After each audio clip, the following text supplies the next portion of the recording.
What's up, y'all? So I'm going to redo the steering rack video that I did a while back for the 2011 and 2019 Ford Explorer. This one is a 4-cylinder, so it may be just a little different. Of course, you just have this little section exhaust to take off. Most of it is pretty similar to the last video. I'm probably still going to leave it up, but I will put the link to this video in that one's description. So, of course, the first things you want to do, I've already done these, which is pretty simple. I shouldn't have to show you how. You take your sway bar links loose and your tie rod ends loose on both sides. Obviously, you take your tire off. Do not take any of this other stuff off. Don't take your lower control arms loose, don't take your knuckle loose, don't take your CV axle loose, and I'll show you why. This, you don't have to take your subframe completely out. All it has to do is drop down just enough for you to be able to slide your steering rack out. So you obviously just undo all of your link bolts, or your subframe bolts, and then you put 2 screw jacks, one on this side and one way over there, and you slowly bring it down evenly on both sides to where you're not messing anything up, you're not pulling on anything, and then this will come out. It beats having to take off all of this extra stuff and removing your subframe completely. So the next thing I'm going to do is work on getting my steering shaft loose. Once I get that loose, then I get my exhaust loose, and then I will come back after those are loose and we can work on the subframe.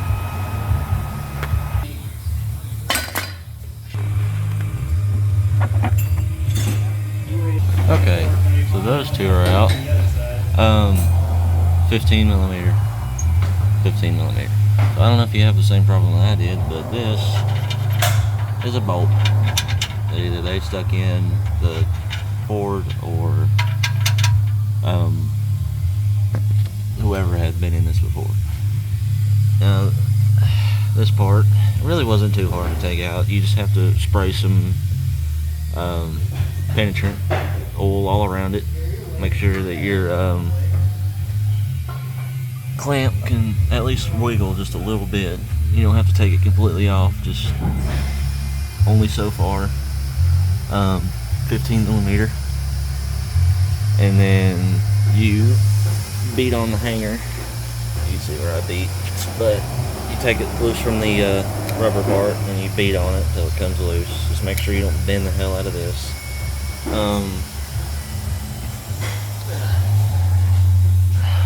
Steering shaft, all that was just a 10 millimeter. Came right off. Pretty easy. Now, next thing is we're going to be taking everything loose from the subframe, which will be our swing mount, is what I call it. I'm not sure what you call it. These two, and these two. It's little clamps that kind of cover up your engine and transmission. After those are loose, I will come back to you.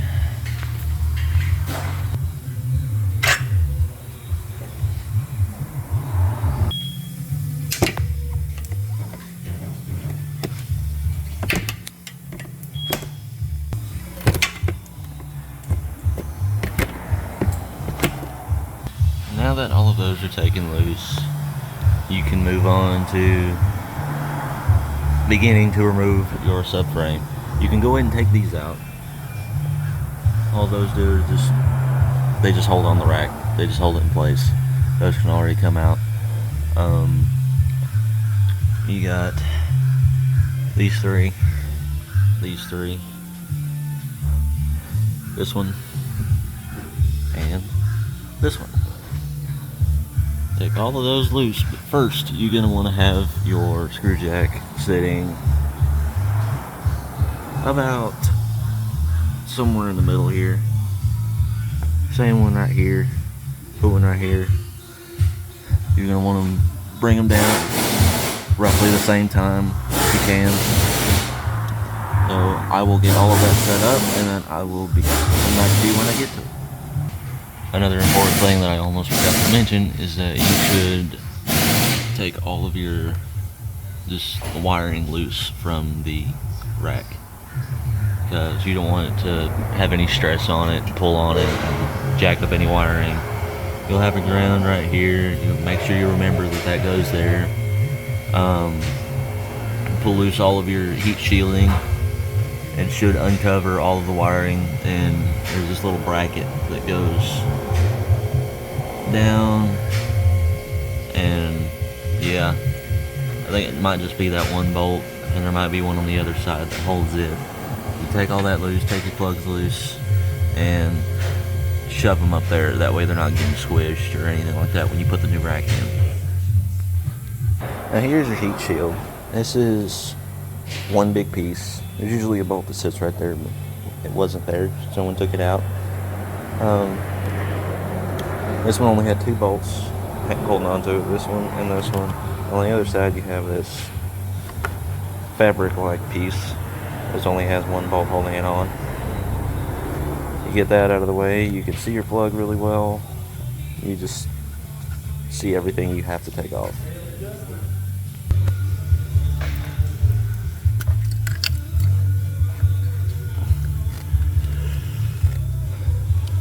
This last plug up here might be a little bit of a turd, but there it is. There's 3 plugs total on this. 1, 2, and the third one, like I said, is going to be a little bit of a turd.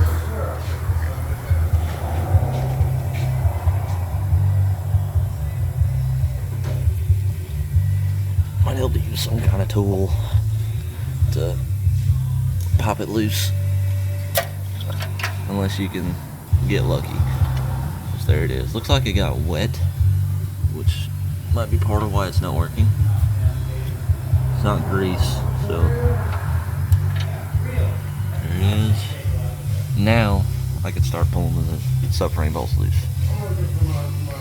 Okay, our subframe is secure. These 2 are 13s, same with those over there. These are 21s, all the way around. You get those loose, you also get those loose.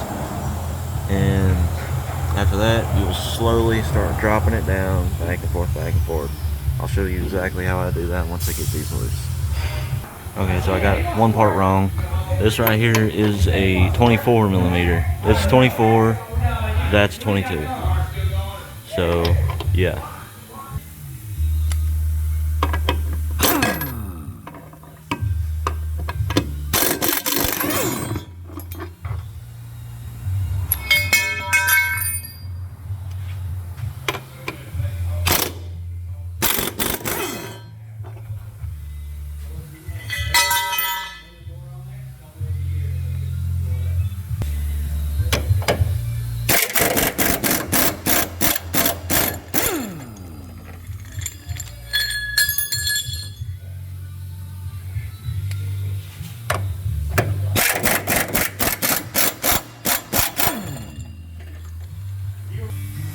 Alright, now our rack is loose, free as could be, and our subframe is loose. You can see it start to drop. You're gonna want to do this, like I said, evenly on both sides. That way there's no tippage and nothing's gonna really fall. But, I mean, you don't really have to worry about that because you have sideways stability because of your control arms still hooked up. This is the whole reason why I didn't take them off, because it was going to be 1,000 times easier than just removing the entire subframe. So I will be back with you once I get it low enough to be able to slide that out. But first, you gotta do one other thing. You need to take your stabilizer bar completely out. Now, my subframe has been screwed down enough to where I can almost see the entire thing. So,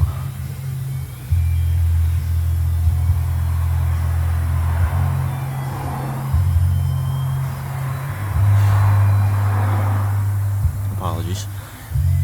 My entire subframe is down far enough where I need it to be.